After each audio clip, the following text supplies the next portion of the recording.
I want to build a CIK certified track that also accommodates for like the bikes. Well, I need about, I think, 10 hectares worth of land, which is about 100,000 square meters. Never considered any other locations other than this one. This one's just perfect, you know?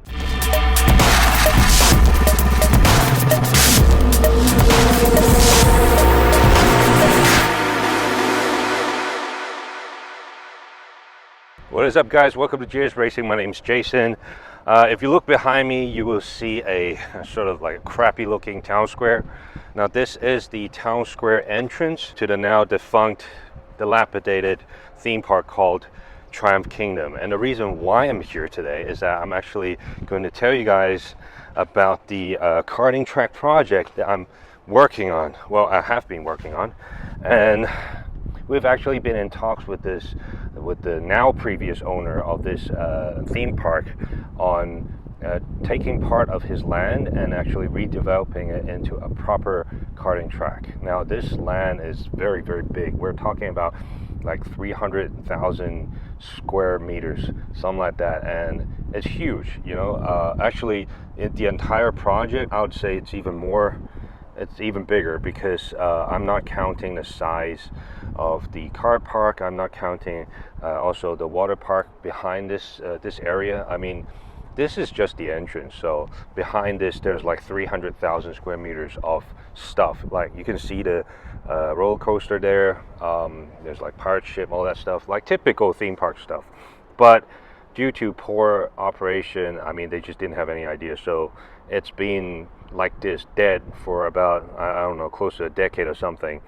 So anyway, so we've been in talks with these guys to sort of get a part of it redeveloped into a proper karting track. And because we're taking a chunk of their land, they can actually take the opportunity to redevelop part of their land and maybe turn it into something cheaper but more fun. So like if you do like a ATV, UTV off-road track sort of thing, or a skate park or anything like that, you know, extreme sports stuff, you know, the investment cost for those things is not going to be as crazy as, like, you know, roller coasters and stuff. It's not capital heavy. They like the idea, but for some reason they just dragged it on. I mean, I've spent basically 90% of 2023 just following up with this guy. It's really got nowhere. And luckily, because we've been in talks with these guys for so long, news of us wanting to get a track made got out, and quite a few groups of people got wind of our talks with these guys. And one of the biggest, I think the most important party that got involved is actually the local government, you know. So the local government said to us, you know, you're probably not going to be able to get them to budge. It's going to take you very long to deal with these guys, because we've actually tried to get these guys to get a move on with this project. You know, you've occupied such a large piece of land, but you're not doing anything with it. So you're wasting land resource, you know, get something done. And these guys just wouldn't budge. Every time they got pushed, they would just like come up with another plan to how to refurbish this place or get this place like done up again and open up and all that, but they just never got that going. So now they have a good excuse, because we are an investor who wants to get this done. We want to get this done as soon as possible. So anyway, long story short, they got involved, they pushed the thing along, and now they're actually in the phase where it's getting ready to be demolished, this place. Now the tender for demolishing this place was already done about a month ago. So within the next 2 weeks, they'll announce who got the tender, and they'll just start demolishing all the equipment. Now the deal is, if you come in and demolish the stuff, you can get all the equipment, and then you can sell that stuff. And from what I heard, you can sell it for close to 3 million. And the work, like the cost to do the work, is only about 500, 600K. So that's pretty cheap. So it's a pretty good amount of profit right there. But I think you do have to pay the government $1 million or something like that, just to cover all the legal costs, paperwork, stuff like that, which is fair.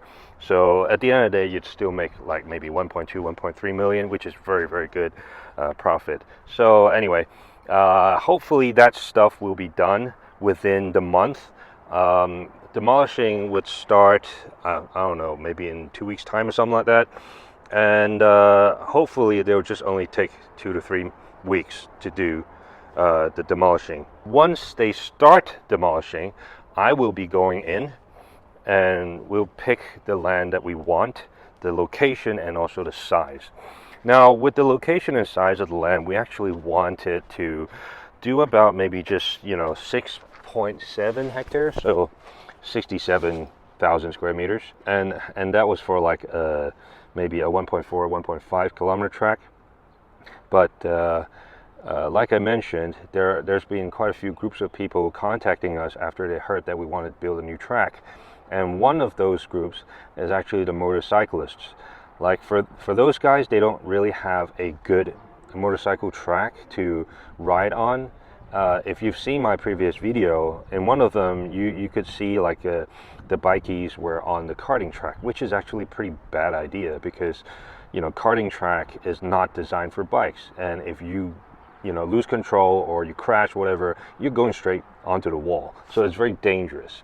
So now these guys are like saying, if you're going to build this track, maybe just keep in mind that we want to be riding on it as well. So can you just make sure that the runoffs are bigger, everything's safer, blah, blah, blah. We actually thought about that, because this is actually a very big group of people, and I'd say this group of people is actually bigger than karting crowd. So I think it's a great business move to actually sort of accommodate them as well. But because I'm not very familiar with bikes, I had to get another friend sort of to help me consult probably one of the most experienced track designers in the world, because these guys are actually helping to design my friend's track, which is going to be a MotoGP certified and also FIA certified track as well. So it's going to be a huge track. It's a grade 2 track.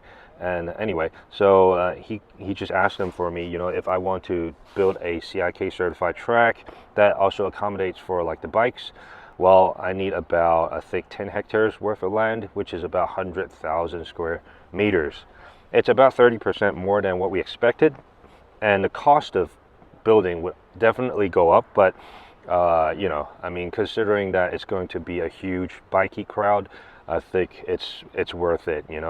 Those guys don't have a place to have fun, and if you don't give them a place, they just be riding on the streets, which is more dangerous. So yeah, I think that's what we're going to be doing. Anyway, so that's pretty much our consideration in how we're going to be picking the size of the land and also the location. So after we pick the land, obviously we need to get the design process started as soon as possible. And I want to actually try something interesting with this process. I am definitely going to be working with a design firm, a proper racetrack design firm, but I do also want to get everyone involved, like channel subscribers, people from online, just get everyone involved to maybe like give some ideas as to what sort of track features that they want. So I'm gonna do it like 2 ways. One is I'm gonna be like setting out a bunch of criteria and requirements as to what I want in the track, like features that needs to be in the track, and then the rest I'll just leave it to the creativity of the person, and they can do the entire track. Just not like, it doesn't have to be like a full-on design. It can be just a sketch or a rough idea as to what the layout needs to be. Now the second idea is, if you can't design the full track, well then, you can point out what features that you've encountered that are, really interesting for a racetrack. So if you like a particular chicane or some combination of corners that you found it's like very interesting and challenging, by all means suggest it. And at the end, if we actually employ your idea, we will definitely have your name engraved on a plaque and placed in a very prominent location, maybe at the entrance of the reception area or within the reception area. But that's not it. I think whoever has given us the idea, if you ever visit us, everything that we offer at the track you can enjoy for free. So like, if you come for a week, for the whole week you can have fun here for free, completely free. That's my current idea anyway. I don't know if I'm able to send out gifts. I need to think about that, or if you guys have an idea on what sort of gifts I can give out, you can let me know as well. yeah, so that's pretty much what I want to do in the immediate future. Now, the last thing I want to talk about is quite a few of my friends who's in a circle kept asking me, why did I spend so much time just dealing with this particular location? Like, why don't you just look at other land to find the perfect place for you to build a track? Now, before I got into motorsport, I was actually in commercial development for close to 15 years. And the golden rule for commercial development, especially for starting a new development, is three words: location, location, location. Location just trumps everything else when it comes to making a business just explode. So if you have a good location for your business, it will take you very little effort just to make it successful. And if you put in the effort, this business will go nuts. Okay, so the location is very, very important. Now, it's not like I didn't look at other land for this project, but I mean, none of them have the same amount of criteria to support, what I want from this track. So, I mean, if you look behind me, the town square, okay, and then here in this location, in this direction, okay, there's actually a full row of restaurants over there, and they've been operating ever since this project has opened. Okay, so they have an existing crowd going there, always having dinner, lunch, whatever, and it is a very good crowd we can tap into to have them come to our place for fun.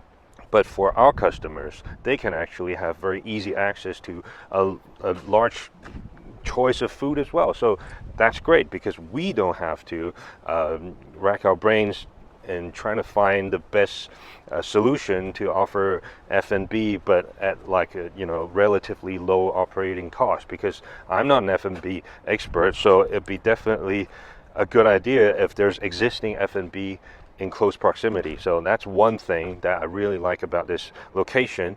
The second thing is, like I mentioned before, there's a water park behind this area. So it's a part of this entire theme park development, but it's actually not bad. So it's been operating and it hasn't closed at all. So it's been doing quite well. There's a lot of traffic that goes around to the water park every summer, and the only dead part is just the theme park portion. And I'm gonna walk over to the area just to show you where we will be having our entrance area and also the reception area, and it all ties in with the water park. So bear with me for a bit. So this is the crappy town square and I'm walking towards that direction. So that direction is actually where our dedicated car park is going to be, and also the reception buildings. You'll be seeing it very soon. Okay, so this is the car park area. As you can see, it's quite dilapidated. Everything's overgrown, garbage everywhere. But, we're going to clear it up and then repave this area. Now, see this white building here? That's the reception building that we'll be using. And the second building behind this is another white building. That little one there, it's actually not little, it's very long. It's almost the same length as this one. So this is going to be our reception building. That's going to be like the paddock area, or the pit, whatever you call it. See the roller coaster, it's going to be taken out. Anyway, so right next to this building, see that blue area there? That's actually the road that connects from that side, which is the entrance to the car park, all the way up to the water park. So that means everyone who wants to go to the water park has to get past our entrance. So they'll definitely see our karting track. So again, that's very good exposure for our track. It's another crowd foot traffic that we can tap into, and it's just absolutely amazing because this area was originally just all for theme parks and stuff, so everyone's already in the mindset of just having fun. So after they're done with the water park, maybe they'll come over and have some fun at our karting track, which is going to be amazing. So yeah, there's a lot of synergy that goes on around there. Now that's the second reason why I want to stay here in this location. Now, the third reason is that just 2 kilometers away from this location, well, 1 to 2 kilometers, is a very successful, very, very well done designer outlet that does about, I don't know, like 2.6 or 3 billion a year worth of sales, like millions and millions of foot traffic every year, and on the weekends it's always packed. Every holiday it's like insane. You know, the car park is always, you know, overflowed. So it's crazy. There's a lot of foot traffic there.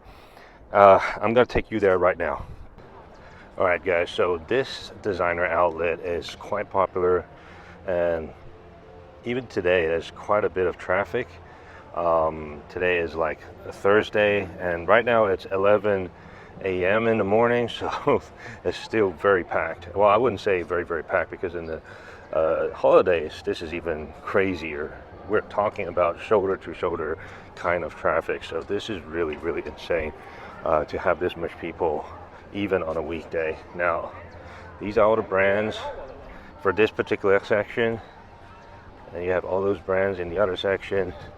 So this place is really, really done well. You know, the architecture is beautiful, and yeah, it's one of the most successful outlets in this region. It's crazy.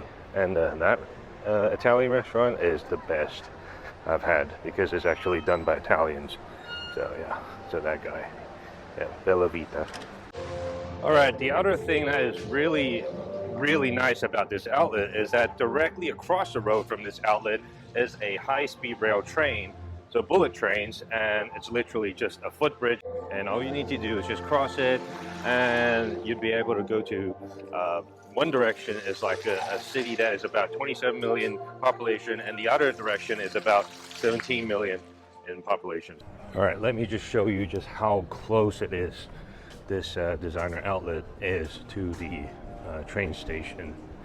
So I'm walking out of this outlet right now. Okay, so this is one of the many entrances that you can get into the outlet. Okay, this is one of the entrances, and here, looking across, see that glass sort of escalator thing? That's where you take to go onto the footbridge to go towards the high-speed rail train station, the bullet train. And that's it. That's just how close it is. It's about 100 meters from the entrance right there. Right there. That's the entrance.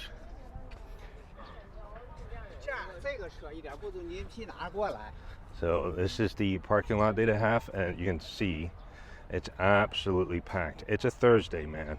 It's a work day, so this is insane. So yeah, anyway, let's go on the bridge first. All right, so this is the escalator, and there it is. That's the train station, the red building right there, right there. So that's the bridge where you cross to get to the train station, and that's it. It's so close. It's literally just across the road, and you can take the bullet train and just walk across the bridge, and then you just go in there. That's the designer outlet.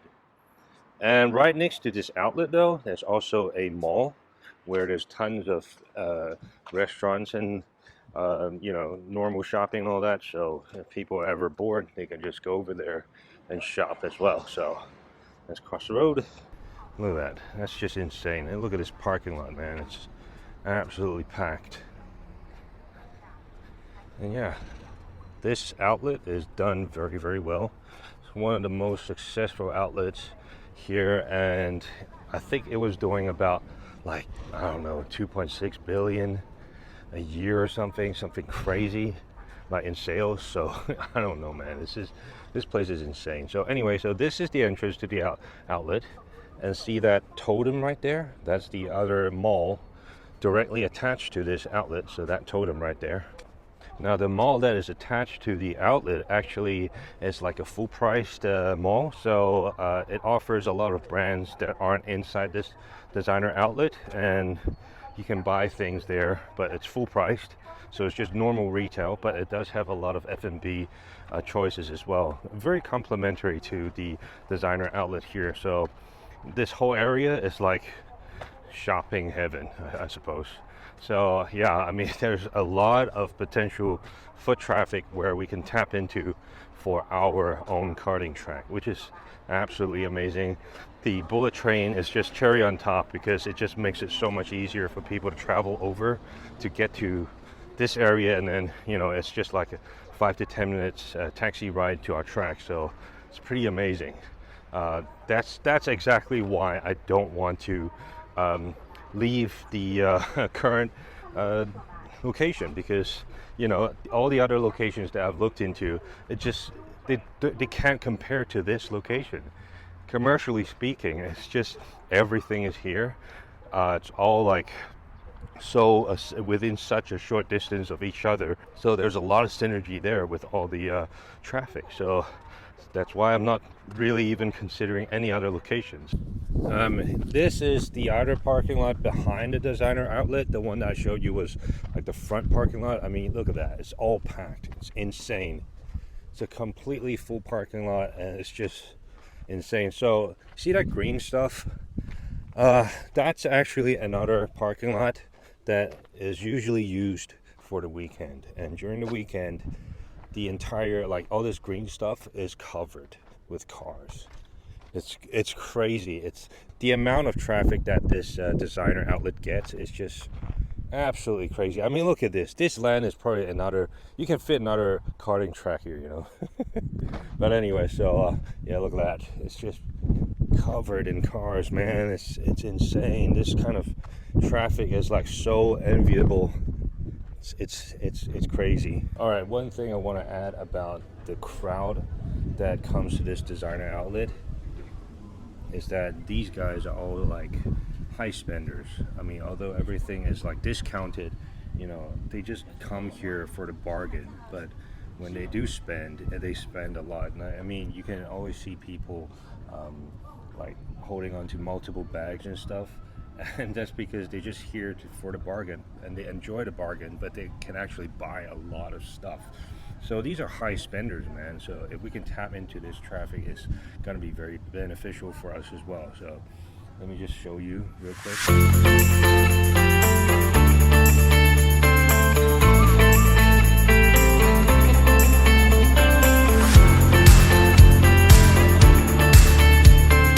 Now, there's one thing I really want to add about this designer outlet, and that is it's like built so beautiful, designed so well.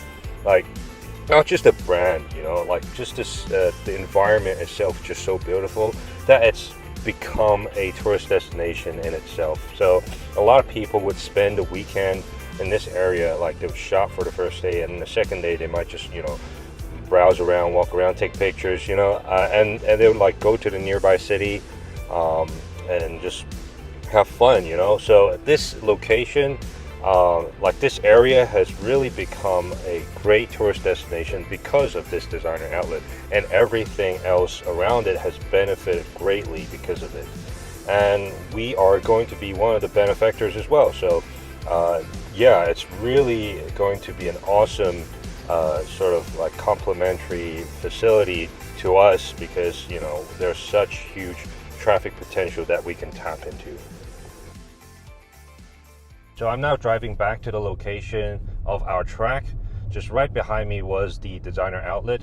I've only just got out of the car park, so you can follow along and you can see just how close it is to the karting track. It's literally just like within 2 kilometers. It's crazy. So sure.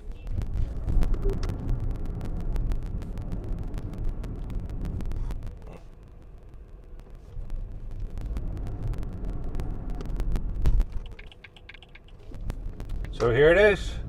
We're back to where we started. So we're now back to the town square, the shitty looking town square. Yep, there you go. And that's just how close it is to the designer outlet. It's just like hop and skip away, as they would always say. Now, the sixth reason why I want to stay in this location is because just 2 kilometers from this location, this spot, is where I used to work, which is an FIA Grade 2 international circuit. Okay, it's a 4.3 kilometer circuit for Formula, GT, touring car, whatever. It's a proper racetrack, and they always do like race events, OEM events with all the car brands. They do track days, training sessions, whatever. But what I want to say is that this group of people is a very targeted audience. I mean, these guys all love cars, they love racing, they love motorsport. It's the perfect crowd for our karting track. I mean, how many locations would you be able to find that has a racetrack close to it with the same crowd that would basically be going to your karting track? I mean, of all the lands that I've seen, there aren't any. This is the only one that has it. So that's why I want to stick to this location. So what I'm going to do now is I'm going to drive from this spot to the racetrack just to show you how close it is to travel to that track. So it, vice versa, for people to come from that track to here, it's just the same distance, obviously. But anyway, so let's go. All right, I'm just gonna reverse out of this area. That's supposed to be a public toilet, by the way. Anyway, so let's go.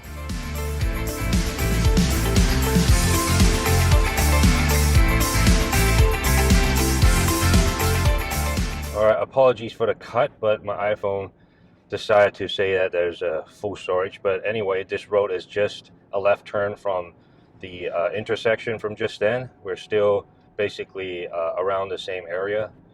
Now, the track is actually just right here. Yep.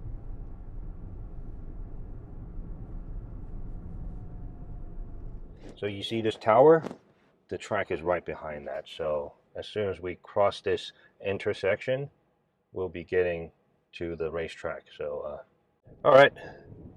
So I think that was like less than 1 kilometer.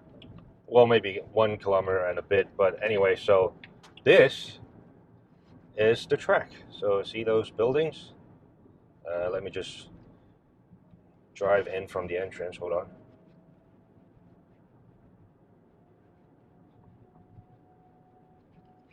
There you go. See the big red V? That's the entrance to the racetrack. So inside here is the racetrack. That's the pit building. And behind those fences is the actual racetrack. There you go. Right there. I'm going to have more shots of the racetrack. I can't go in now. I'm no longer an employee over there, so can't really go in. But I'll show you guys some shots of the track after this shot. So what you're looking at here is the racetrack where I used to work at. It is an FIA Grade 2 certified track. It's about 4.3 kilometers long.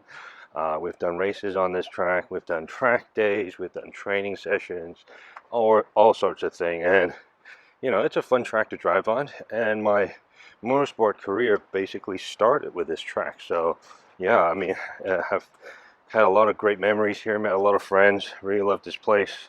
So yeah, and the best part is this is only about 2 kilometers away from our track, and this track is regularly holding track days. It's holding races, like OEM events, like with all the car brands that do their events and stuff, and it's just so close to our track. And this crowd is a very targeted audience, like all these guys love cars, they love motorsport, they love racing, so it's a great synergy with this crowd as well. Anyway, plenty of reasons to really just stick to this location, because this location is just way too good. I mean, it's just going to be so difficult to find another location with so many things in such close proximity that will also support our business. I mean, at the end of the day, we are going to build a sort of a professional karting track, like a proper karting track with, proper safety measures, all that stuff. But at the end of the day, it's still just a business, and most of the customers, other than race teams, would be people who have never driven a kart before, or maybe just, do it for fun. So we have to keep in mind that this crowd is going to be the ones who's going to be making us the most money. So we have to make sure that in close proximity to our racetrack, there's enough things to keep these guys happy, so that's why I just never considered any other locations other than this one. This one's just perfect, so that is also why I'm really nervous about this project. If it ever falls through, it'd be like the biggest regret ever because it's just such a good location. I mean, I don't want to keep my hopes up too high, because if I do get disappointed, I won't be like crushed. But I'm sort of pessimistic in that sense in a bit. But yeah, as you can see, this location's amazing. And on top of all the things that I've just shown you, there are many really good quality hotels, business hotels, accommodations. I stay at the Close By Holiday Inn all the time. It's a really nice hotel, so it's really a very convenient and great location for our karting track. Anyway, so that was a really long video. Hope I didn't bore you guys, but I just really wanted to put it out there, the reason why I'm doing it at this location, and also just where the project is at right now. I mean, I did mention that I was going to do a big project a long time ago, but it just took so long. Like I said, the previous owner is just he's an idiot. He just keeps dragging everything on. Luckily, the local government got involved and they helped us a lot, pushed everything along. So yeah, hopefully the project will start sooner than later, and as soon as we can get to the design phase, I will get everyone involved, and I will release more information about this piece of land, like where everything sits, where the roads are, entrances, all that stuff, the key information to design the track. So anyway, that's it for now. Enough rambling, and I'll see you guys in the next video. Peace.